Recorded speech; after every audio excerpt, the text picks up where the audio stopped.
Oke, kali ini kita akan membahas mengenai sequential search, algoritma sequential search. Sequential search itu artinya kita akan melakukan pencarian dari awal data terus berurut sampai ke akhir data. Oke, sequential search. Oke, tulisannya sangat bagus sekali ya. Oke, misalnya kita punya 10 data. 1, 2, 3, 4, 5, 6, 7, 8, 9, 10. Dimana kalau di bahasa C++ atau Python, ini nanti akan disimpan di array. Gitu ya. Array itu punya indeks. Kalau di C++ dan Python, indeksnya selalu dimulai dari 0. Tapi kalau di bahasa yang lain, misalnya Pascal dan ada misalnya, itu biasanya dimulai dari 1. Jadi jangan salah kalau mahasiswa menggunakan bahasa yang Java seperti itu, dia biasanya dimulai dari 0. Java, C++, Python, PHP gitu ya dari 0.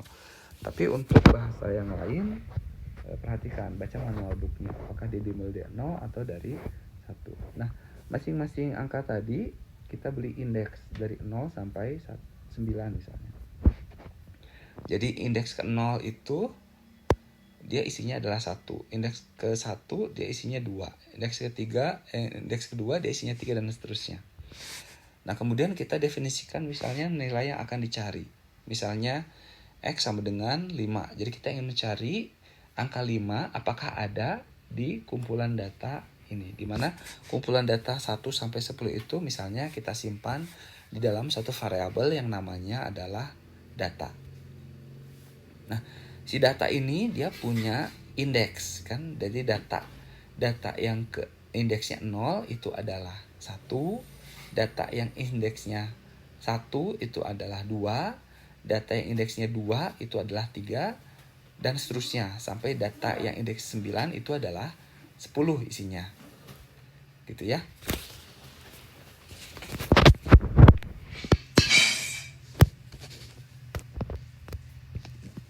Oke, kemudian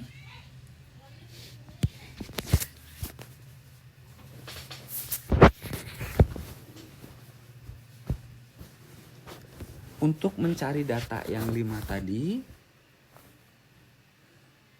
kita biasanya mendeklarasikan satu variabel, misalnya variabel pointer ya, misalnya i begitu ya. Jadi i indeks. Nah, dia untuk sebagai pointer. Jadi dia akan jalan dari indeks ke 0 sampai indeks terakhir di data ini. Jadi logikanya itu i dia pertamanya akan ada di indeks ke 0, kemudian dia akan dicek. Ceknya itulah if jika data indeks yang ke i, kalau dalam hal ini dia 0 misalnya, indeks ke 0 apakah sama dengan x? X-nya 5, data yang ke i-nya 1 begitu ya. Kalau sama maka ketemu. Tapi kalau tidak sama berarti tidak ketemu begitu. Ya.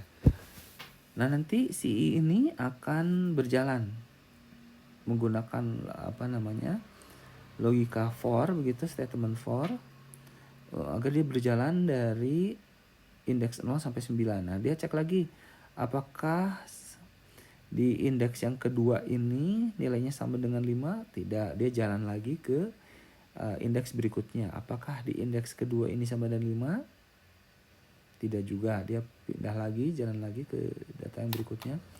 Apakah indeks yang ketiga ini sama dengan 5? Tidak juga, dia jalan lagi ke indeks berikutnya. Apakah indeks yang keempat ini sama dengan 5? Setelah dicek ternyata indeks keempat adalah 5.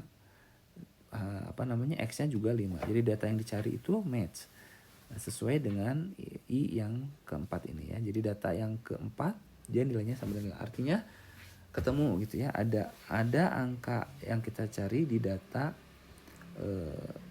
array ini. Nah, untuk if ini, logika if ini akan diletakkan di dalam perulangan for. Jadi for ini dia akan menggerakkan pointer i dari indeks ke 0. Jadi for i sama dengan 0 sampai gitu ya, sampai data yang terakhir atau n. Misalnya kita sudah mengetahui ini ada 10 data gitu. Jadi n-nya sama dengan 10 misalnya gitu ya.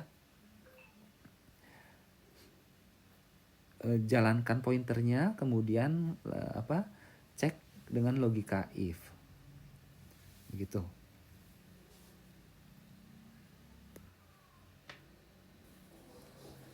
Berikut ini adalah algoritma sequential search dalam bentuk fungsi.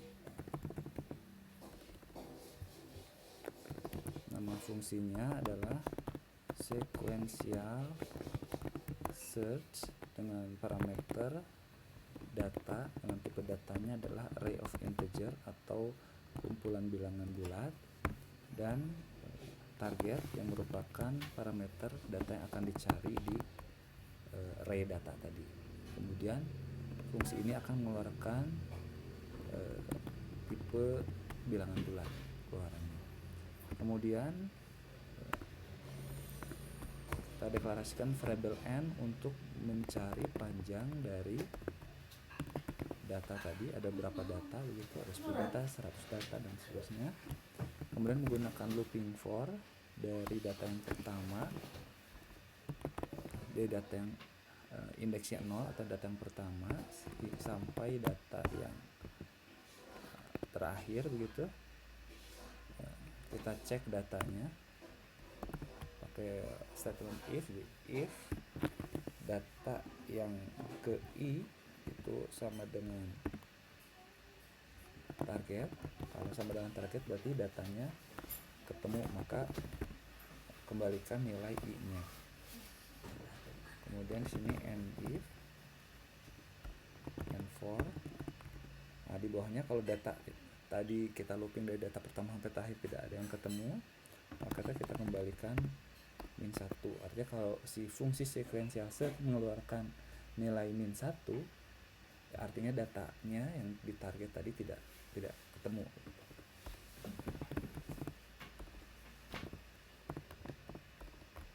Oke, m fungsi. Oke, berikutnya adalah cara mengkonversi algoritma sequential search ke bahasa C. Oke, fungsinya kita rubah jadi integer karena keluaran dari fungsi sequential search-nya adalah integer. Beginnya menggunakan kurung kurawal buka, and fungsinya diganti dengan kurung kurawal tutup. Array of integer di dalam bahasa C. Sintaknya adalah seperti ini. Targetnya integernya ditaruh di depan. Kemudian panjang datanya dipindahkan ke atas sebagai parameter. For kita deklarasikan sebagai integer dari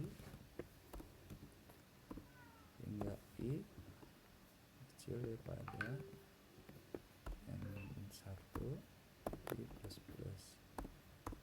Begin for-nya kita ganti and for-nya dengan kurung kurawal tutup. If-nya sama dengannya di C++ jadi 2 dalam kurung begin-nya, dan and if-nya diganti dengan kurung kurawal tutup. Return i-nya kita akhiri statementnya dengan titik koma.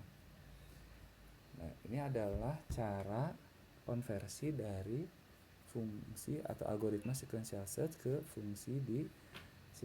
Nah, bagaimana cara menggunakan dalam program C++?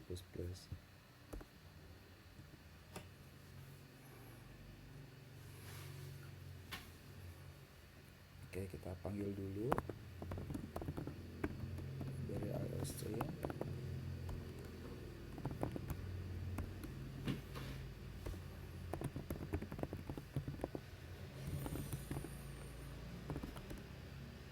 Oke, kemudian kita buat fungsi tampil, yang parameternya adalah data yang akan ditampilkan dan panjang datanya. Oke, for to i lebih kecil dari n plus plus, kemudian tampilkan array yang dicari.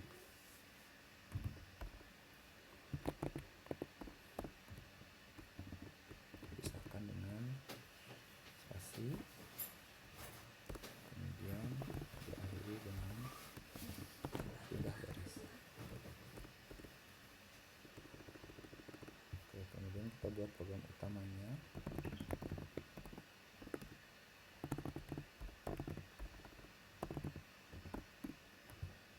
Oke, kita deklarasikan array data.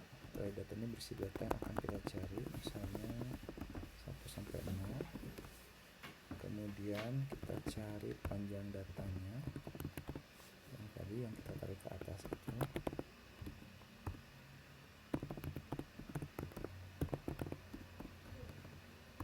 Kemudian kita tentukan data yang akan dicari, misalnya 5. Nah, kemudian kita tampilkan datanya.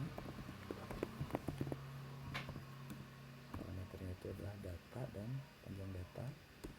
Kemudian kita cari data, panjang data, dan targetnya. Jadi nanti artinya itu kita cari angka 5 di kumpulan data 1 sampai 0 ini. Sequential search kan tadi mengeluarkan nilai integer. Jadi integernya itu kalau datanya ketemu, maka dia akan mengeluarkan indeks datanya. Kalau tidak ketemu, dia akan mengeluarkan -1. Nah, itu kita deklarasikan variabel untuk menampung hasil dari sequential search yang -1 atau indeks data yang ditemukan.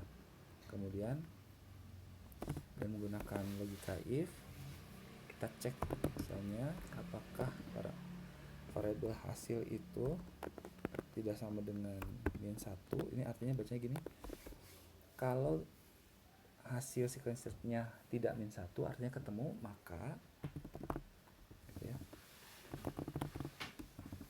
tampilkan ini. Misalnya targetnya kan 5 ada di indeks keberapa begitu ya hasil.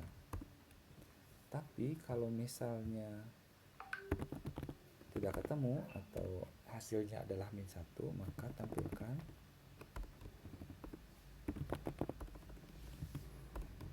data tidak ditemukan, gitu ya. Kita coba error. Apa ini? Baris 13 dan baris 14. Baris 13 void tampil, dan baris 14 integer i. Oh ya, ini kurang integer. Oke. Nah, jadi 1 sampai 0 ketemu, dia 5 ada di indeks 4. Kalau misalnya kita ganti targetnya dengan misalnya 15, dimana 15 ini tidak ada di data ini, maka hasilnya harusnya data tidak ditemukan. Oke, berikutnya adalah cara mengkonversi algoritma sequential search ke dalam bahasa pemrograman Python. Oke, caranya kita copy paste ke compiler Python. Kemudian karena di Python fungsi itu diganti dengan kata kuncinya def. Kemudian karena dia tidak mengenal tipe data yang ditulis langsung, kita hilangkan saja tipe datanya. Ada 2, data dan target.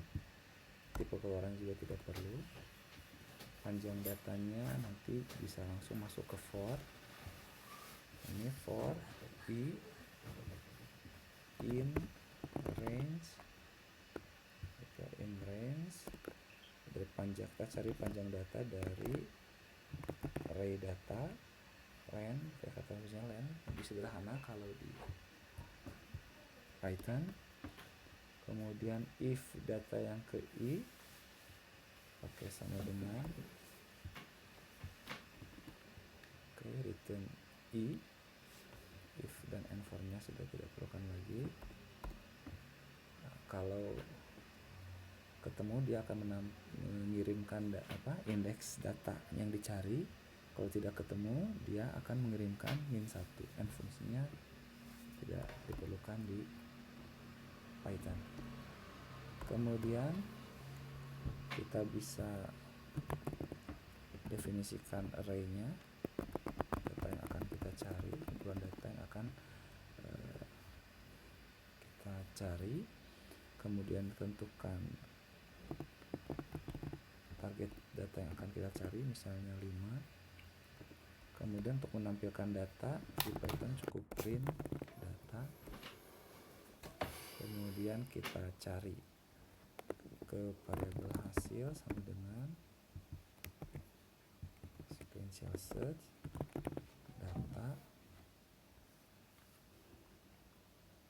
dan targetnya gitu ya, karena panjang datanya tadi sudah dicek langsung di statement for. Kemudian kita cek apakah hasilnya ketemu begitu. Kalau ketemu maka print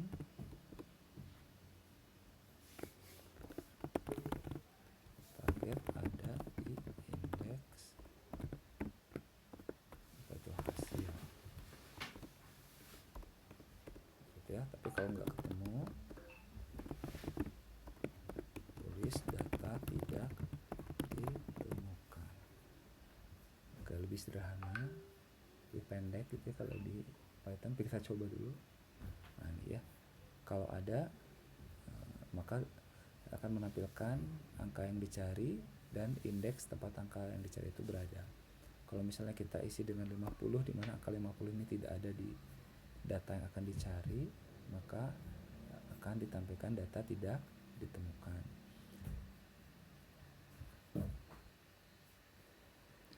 Oke, berikutnya kita akan membahas mengenai algoritma binary search atau pembagian atau pencarian binary. Ini nama fungsinya ini adalah binary search dengan 2 parameter, yaitu misalnya array aja ya, array ya, nanti data yang akan dicari ada di array ini dengan tipe data array of integer dan target atau data yang akan dicari dan tipe datanya adalah integer, dan dia mengeluarkan nilai integer. Jadi kalau dia mengeluarkan -1 artinya data tidak ditemukan, kalau dia mengeluarkan indeks berarti data ditemukan di indeks tersebut gitu ya. Kemudian kita cari panjang dari data yang akan dicari, kemudian kita tentukan batas bawahnya, kemudian tentukan juga batas atasnya.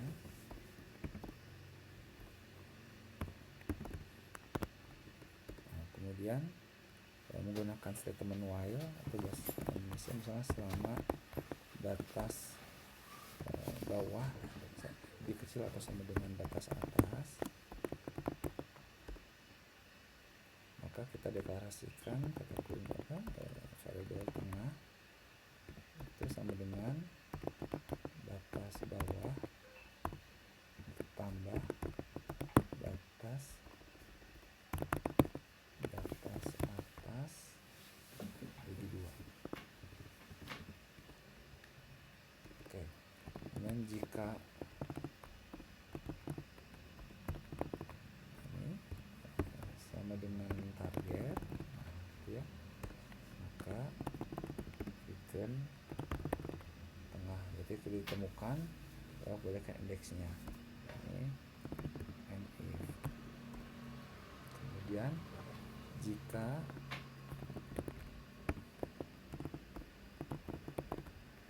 tengah ini kurang dari target gitu, maka kita set batas bawah sama dengan tengah tambah 1. Tapi jika arus tengahnya itu yang kita cari itu lebih besar dari target, maka kita set batas atas itu sama dengan tengahnya -1 and if. Kemudian kita kasih while aja ya.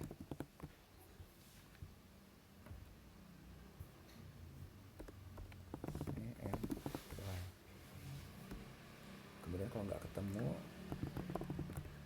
nanti return -1 ya, and fungsi. Berikutnya adalah cara konversi dari algoritma binary search ke dalam bahasa C++. Kita copy dulu.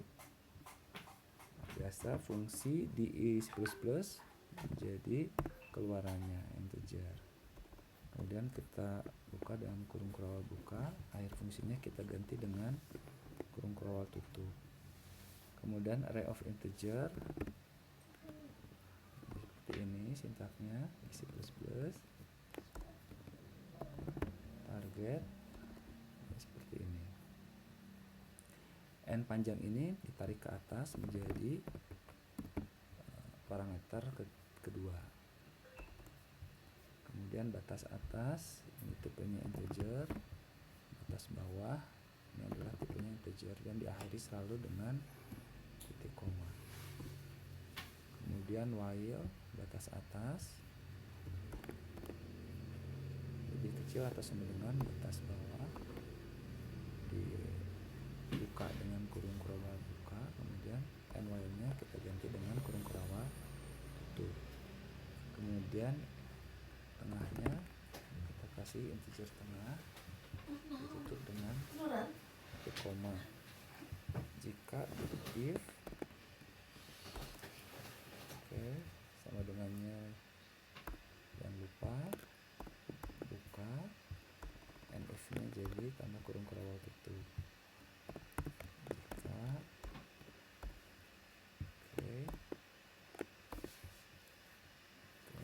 jangan lupa and if nya kita ganti dengan kurung kurungan tutup.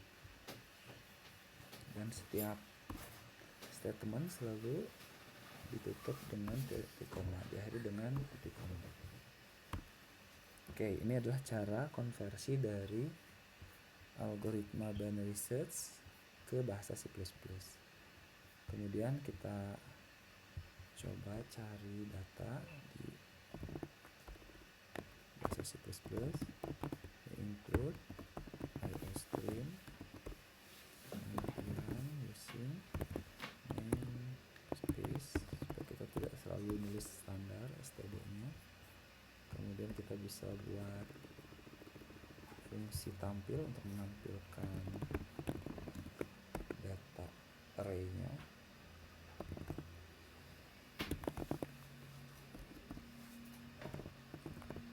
Oke, sama dengan yang tadi, dengan for integer i sama dengan 0 to i ulang dari n plus itu ya. Kemudian kita tampilkan data array-nya, dipisahkan dengan spasi, diakhiri nanti dengan pindah baris. Oke, kemudian kita tulis program utamanya.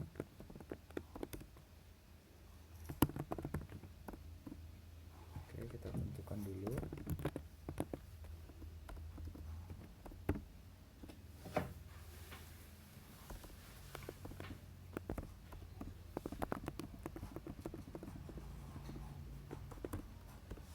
kemudian kita cari panjang datanya. Bisa ditentukan misalnya kita tahu datanya 10 ya, tulis aja 10 ya. Tapi karena datanya nanti ini mungkin variabel, maka kita cari datanya, panjang datanya dengan cara seperti ini. Jadi panjang data dibagi dengan tipe data satuannya apa gitu ya. Kemudian target yang akan dicari. Nah, kita bisa tampilkan datanya.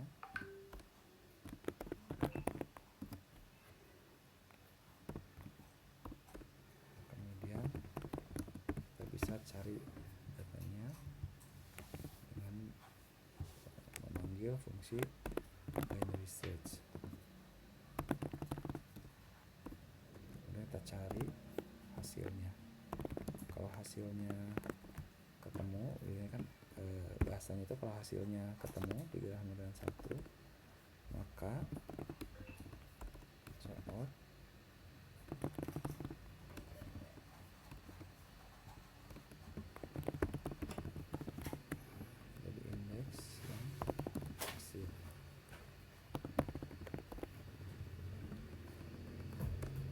kalau misalnya tidak ketemu misalkan data tidak ditemukan.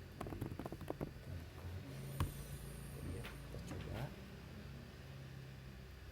ya, datanya ditemukan di indeks ke-4. Jadi 0, 1, 2, 3, 4.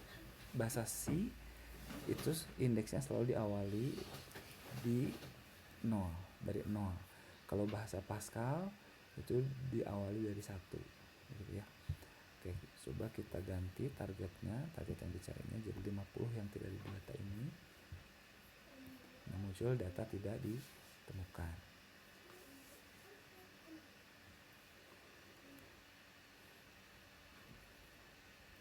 Oke, selanjutnya kita akan coba mengkonversi dari algoritma binary search ke dalam bahasa Python.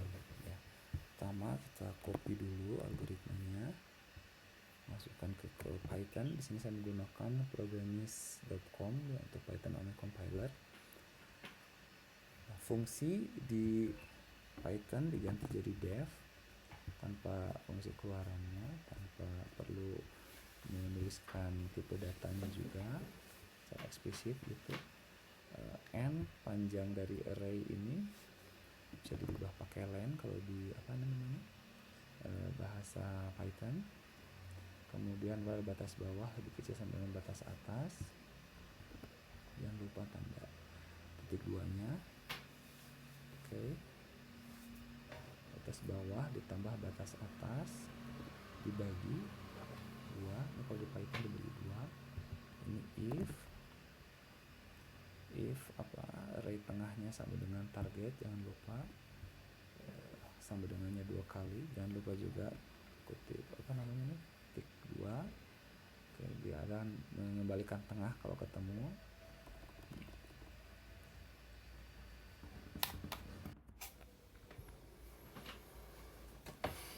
Oke.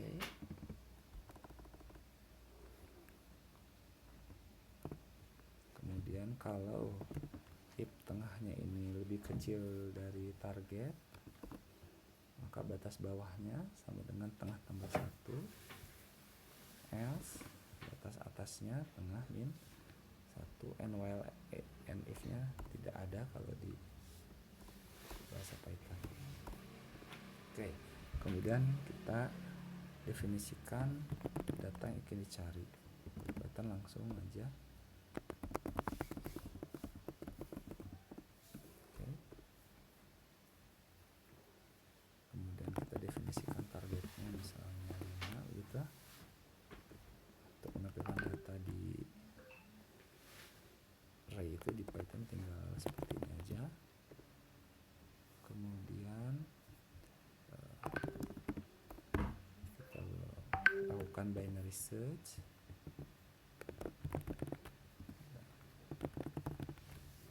Kemudian kita cek.